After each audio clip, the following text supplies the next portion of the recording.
Welcome to Pera's Playbook. This is your host, Alex Pera. Let's open up our playbook and see who our guest is. Please enjoy.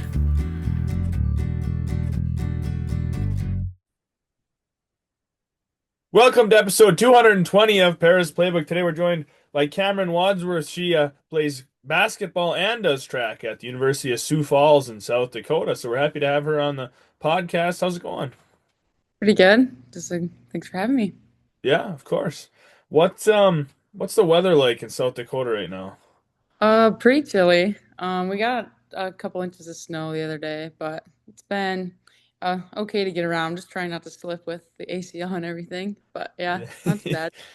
Yeah. You're probably somebody who can relate to me being in Michigan. Like, I talk to some people on the podcast, they can't relate to the snow and the cold, but South Dakota, you can definitely relate to the cold for sure. Yeah, we're definitely used to that about this time of year. Yeah, and the ice of the with an ACL is definitely tough. A teacher at the school that I work at last year, she had a full knee replacement. So like Oh, walking in and out of the school, once she got her brace was definitely a challenge throughout the winter. I'm sure. Yeah, definitely everywhere I go, I have someone by me just in case. Yeah, for sure. Well, let's talk a little bit about recruiting, and then we can kind of talk about being a dual sport athlete and whatnot. Like during your recruiting journey, was it your goal to do two sports, or did one of them come along later? No, in high school I was very like basketball, basketball, basketball, and then like track season came around and I threw and it was fun and I had a good time with that. And kind of when I was getting recruited, it was definitely heavily for basketball. And then by the time I decided like, oh yeah, I want to go to USF for basketball, our head coach was like, our track coach would love to have you do both. And they've been super great about sharing me, I guess. I do basketball kind of as soon as I get here and then go through the whole basketball season. I tend to miss the indoor season because it's over basketball, but kind of just jump right into track as soon as the basketball season gets over. And then I get to do the outdoor season and then back to basketball through the summer. Keeps you busy throughout the year for sure. It does. So your basketball coach is the one that suggested you do track? Well, I mean, he gets majority of my time during basketball season, so he wasn't too worried about it. But I think the track coach kind of reached out to him she saw that I committed and knew that I threw as well. So Yeah. That's kind of cool though that your basketball coach was open to it because sometimes you hear, especially college coaches, that they want their athlete to focus on one sport. They don't want to be concerned with injury or anything else. Just this is the sport you're doing. That's it. right, yeah, yeah, they've been super great about communicating and yeah, not getting too upset over one or the other. So yeah, it's pretty much when I'm in basketball season, it's all basketball, and then when I'm in track, I do kind of do like off-season workouts with basketball too on top of track, but I'm very focused on the sport that I'm in at the time. I guess I would say for sure. What about in the off season? Do you try to do like during the summer, is it all basketball or do you find time to throw too? Yeah, my freshman year, no, it was all basketball, and then by the time I got back to basketball season was over, it's kind of just like trying to get muscle memory back to the throwing. But this last summer I tried to do for sure a lot of basketball, and then a couple days a week I tried to go to the track and throw a little bit, just so it's refreshing, not so I'm not starting completely over back when I get to track. But yeah. Yeah, for sure, for sure.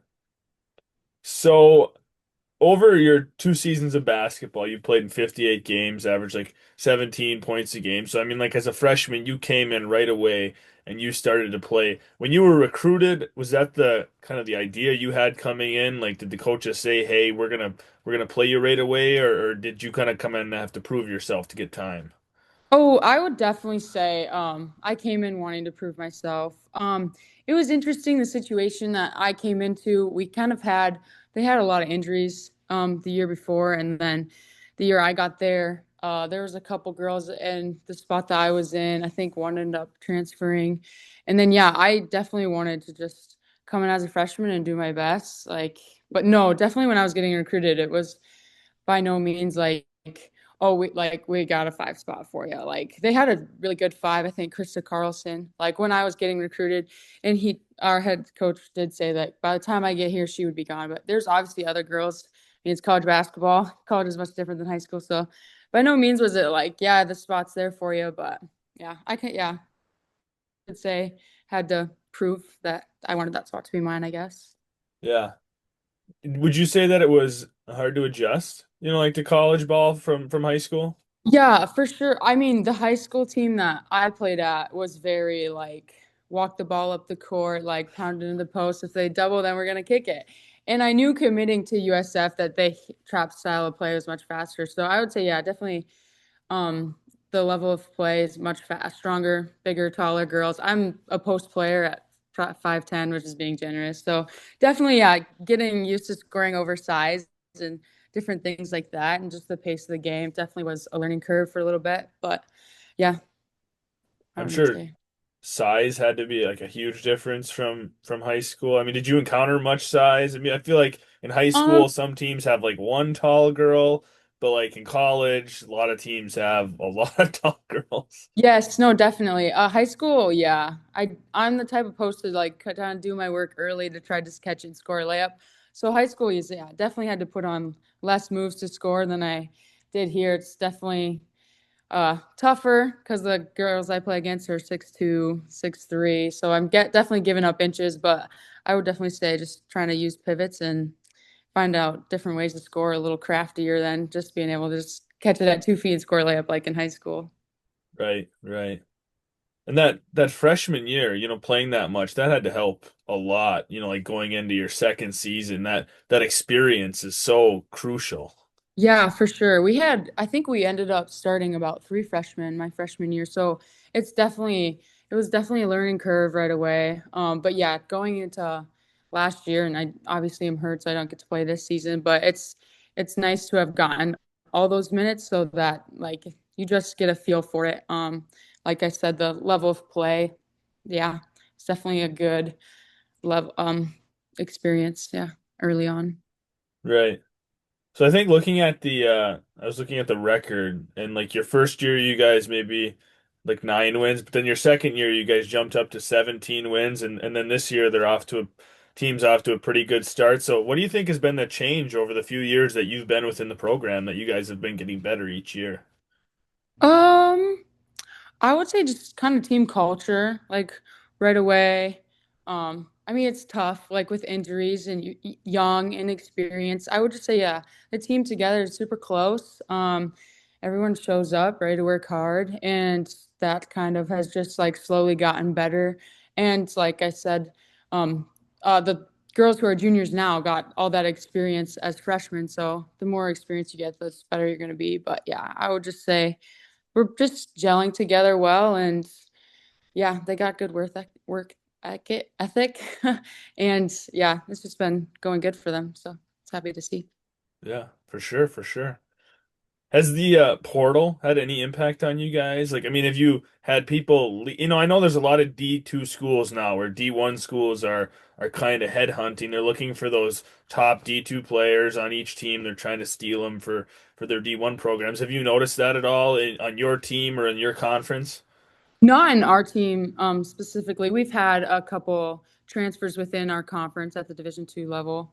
That has been helpful. We had one last year from Augie, and then another one this year from Augie. So we kind of have been stealing their players a little bit. But uh, the only person that really comes to mind that transferred would be Maddie Bragg. She was a really good post player, super tall, skilled. She transferred out.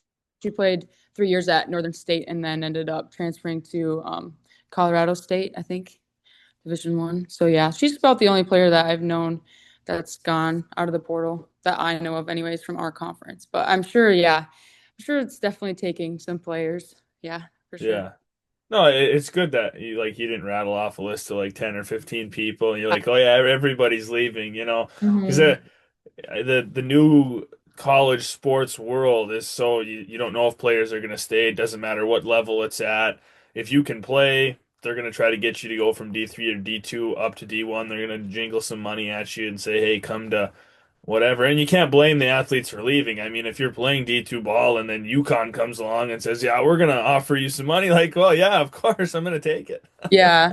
Yeah, I think part of that too, why we haven't had people leave, because we, like you said, our record has gotten better. We're developing good players that honestly could Yeah, have a chance to go for somewhere for money, but we also have that like good team like relationships and we've developed those. And so I think that's a big reason why we're so close and people don't really want to leave, even if maybe they were offered some money to go somewhere else. right. Yeah, having that loyalty, that team culture, good basketball community can mean a lot. There's a small D2 school here where I live, and the men's team has gotten, pretty good over the past couple of years, and they have a player that is, in many aspects, the top 10 player in the country for men's Division two basketball. And a lot of people thought that he was gonna be gone. Hmm. But he said, no, I love it here. Great, great community. The community, I mean, like the town, the people love Michigan Tech sports. I mean, the gym is always full because what else are you gonna do in the winter? Right? You go to watch some college basketball, but great team culture and all that. And I think it's refreshing to see that. It used to be normal, right? Everybody stayed. But now Hmm. it's like, oh, this is refreshing that somebody's going to stay where they originally played.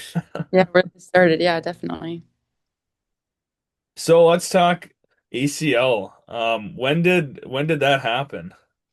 So, it happened in our preseason, so I actually didn't even get to play a regular season game yet. We ended up traveling to Utah to play the Utes in Salt Lake, and it happened in the fourth quarter on November 3rd. So yeah, that was a little. I was defending on the baseline, and I probably made a step that I would have made probably 100 other times that game, and my knee just kind of buckled on me, and then the trainers were like, well, they did a bunch of tests and I was like, I don't have any pain. And they were like, I think it's ACL. And I was like, oh, great. This is just so yeah, I was a whirlwind of emotions and it's kind of sucky, but then I ended up getting surgery the 14th. So tomorrow I will be 3 weeks out of surgery now. So I was fortunate enough to get in super quick, but yeah, my role has kind of definitely changed on the team from being a leader out there on the court to just kind of trying to still have that presence for them that I don't know, still be a leader in a different way, help them see what I can see from the bench and still give them feedback, I guess. Right. Do you still travel with the team? So I'm just this is the first week that because I went home for the first 2 weeks, so I just got back. So this is about my first week here, but I did travel to the last game, and then we'll see if I get cleared to.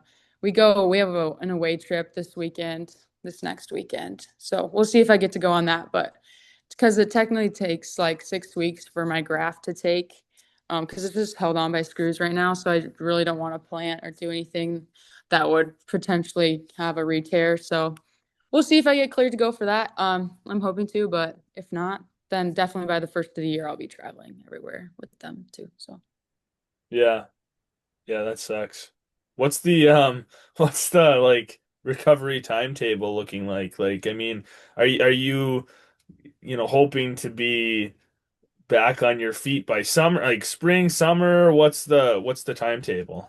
yeah, definitely it's different from what I've heard, depending from athlete to athlete. But some say like, oh, you can be back 6 months, you can be back 9 months. Some say it takes 12. But my PT is, I'm pretty strong before I tore it, and so like I have good muscle, still even after the surgery. So that's really good. Um, my PTs tell me that I'm ahead of schedule, so I don't know what that means. If that means 5 months, if that means 6 months, but I definitely don't have a rush to be back necessarily. I don't know if I'll be cleared before this track season, anyways. I plan on taking a med red, so I'll be here for 5 regardless. So definitely, I think I'm ahead in the process of recovery, but there's no rush back, I guess. So whenever I get cleared, I will start to roll, whenever that may be. Yeah. I'm Maybe you'll be like Aaron Rodgers last year, where he was like 2 months ahead of schedule. His injury came back, and everyone was like, "This is amazing. This guy's crazy." Yeah, I guess we will see. Only time will tell. Yeah, yeah. Well, I wish you the best with all the recovery for sure. Thank you. So in non-basketball stuff, I was on the website I was looking, and you are an elementary education major. Yes, that is correct. Yeah. So you want to be Um, what grades do you want to do I or am right now I'm thinking anywhere from like first grade to third grade, kind of younger elementary, but yeah, we'll see. It's definitely this is my first year of like all my methods classes, so learning like kind of getting out of like the generals that we have to take and more the content of teaching, which has actually been great because I have been paying attention. So a lot of content, but it's good. I'm enjoying it. So So how come elementary education, over like middle or high school? right. I don't know. I haven't had the best experiences with middle schoolers. And then high school I wouldn't mind, but I don't know, little kids are excited to go to school still rather than the other middle school or high school even. So yeah. I Yeah. don't know. My mom and dad both went to school to be teachers. They're not anymore. They have different professions, but so did both my older sisters. So it's kind of just like in the family too. But Yeah, definitely. I work at a high school as a parapro right now, and I am doing an online program to be a high school math teacher. So there you go. yeah, because I went to college for something completely different and then ended up switching career paths. So since I already have a bachelor's degree, I can do like an accelerated online program, but I could never do anything lower than I could do middle school. I would prefer high school. I could Yeah. never do anything lower than middle school. I Yeah. just not my cup of tea. I always told myself if I didn't end up liking elementary, I would try. I think there's like some tests you could take to teach like the one high school class. But yeah, if I don't like elementary, I guess I'll go into coaching or some other field. But we'll Right. see. Yeah. Yeah. Well, hey, if you like elementary, that's awesome. There's got to be people that like if everybody wanted to teach high school, everybody wanted to teach elementary, then there wouldn't be like there's got to be somebody that likes one and somebody that likes the other. Yeah, definitely. So I was looking at your Instagram and on your Instagram, well, I see I got to do my research. So I No, yeah. always Got to get your yeah, you were laughing at me. So I always looking at Instagram. I'm digging around looking for stats and team websites if I'm doing yeah. athletes. But on your Instagram, it looked like faith is a important component of your life. And that's something that I like to talk about with people that are open about it. So, Mhm. um, I mean, I would imagine too that that has been big with the injury, having Definitely. having a strong faith. For sure. I grew up Christian, so my mom and dad brought me to church every Sunday. Going to college, it definitely my faith. I was like, oh wow, like now it's kind of my own faith instead of just my parents taking me to church. That was my decision to do that. But yeah, it's definitely grown, and God has definitely been my rock throughout all of this. It's kind of been he's gotten me through a lot of tough times, especially with like injury. Like I might not know right now why I had to tear my ACL, but hopefully in the future he reveals that to me. But yeah, he's definitely been my rock through it all. So yeah, and it's also good that I mean USF is a Christian liberal arts school, so that has my community is all that Christian faith too, so that plays a big role into it, who I surround myself with. But yeah, definitely a big part of who I am and how I handle situations, stuff like this. Can't dig myself a hole. I kind of just have to stay positive and know that God's plan is better than what I had planned. So, Right. Yeah, it's hard to see it right now, but there's a reason. Um, I don't know, the way I look at it is like our lives are a huge puzzle and mm, like he can see the end result, the whole thing, but we can only see this like tiny little part of the puzzle. So it doesn't make sense why this piece goes here and this piece goes there. But like if we saw the whole thing, it would make sense. I mean, there's so many times in our lives where it's like something we really, really want and then we don't get it. And then it turns out like, man, if I got that, it wouldn't have been what I thought. Or like there's so many things where you think you know exactly what is best for yourself, right. but we definitely always don't. Yeah. Yeah. That is definitely being revealed to me in this part of my life, but that is okay. We're gonna learn and grow through it. So, Right. And you come through your injury, you can come back stronger. hmm Like there's a lot, I mean, obviously in the moment it sucks. but like there's a lot of good that can come from. And I feel like God makes good come from everything bad, right? A horrible thing happens in the world and people come and they unite and they something good comes from it. Same thing Yeah, within our own lives. definitely. I mean, being hurt, I definitely get to see more of the coaching side of things, and that's super good. And it will definitely be useful when I go back to playing. Like, just I don't know, the reason they want us to guard a certain way, or yeah, just scout, whatever it is. Yeah, it's definitely good to see it from a different perspective, kind of behind the scenes. But yeah, Do you guys have what is it called? FCA or we like do. those organizations on campus? We do. Yeah, FC is every Monday night. So, yeah, it is good to go to that and be surrounded by other um believers who are also athletes who are struggling with injury or whatever it may be. Yeah, it's good. Good community. Yeah. Yeah, a lot of that stuff's important. I feel like sometimes, like, depending on where you grew up, like, I mean, I grew up in a relatively small area, so it was like me and the six other kids my age that would go to church, and then there's like, younger kids and older kids, but like, I didn't realize it till I went to um, like a big I don't know, like youth ministry event type thing at a college, right? They had bands, they had speakers, they had all kinds of stuff. And then it was like, wow, there's like tons of kids my age that believe the same thing I believe. And it's like amazing to see when you're in your own little sheltered world, you feel like you're kind of alone. Same thing, Mm-hmm. like once you go to college, you're like, man, there's all these other athletes. We believe the same thing. We're going Yeah. through similar situations. It really helps. Yeah, for sure. What are your non-basketball hobbies? Or non-track too. Track can't be a hobby. Yeah, I've been very sport oriented. I don't know. That's tough. I'm not a reader. I read the Bible. That is about the only book I will pick up. Well, that's good, right? Yeah, that's good. I don't know. I like just hanging out with family, friends. I'm always down for a movie night. I don't know. I go for walks. Very, I don't know. Yeah, very family orientated. That's about it. I don't hobbies. Yeah, I like to work out. Whether that even if that's not That basketball, if it's yeah, running, that could that sure.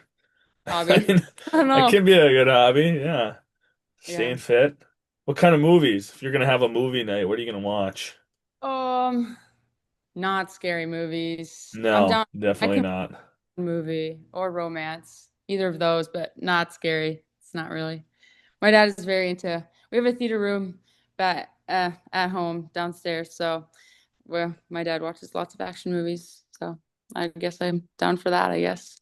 Yeah, action movies are good generally. I don't like them as much as I used to when I was younger. I feel like I'm Yeah. very honestly like the only real action movie like true action movies I like still are like James Bond movies. I'll watch the Bond movies and even those are like kind of cheesy. Um but like I don't know. When I was younger, I used to think I was like, yeah, I love movies where all people do is kick the crap out of each other and there's guns going off and like now I don't know, I'm not as interested in that anymore.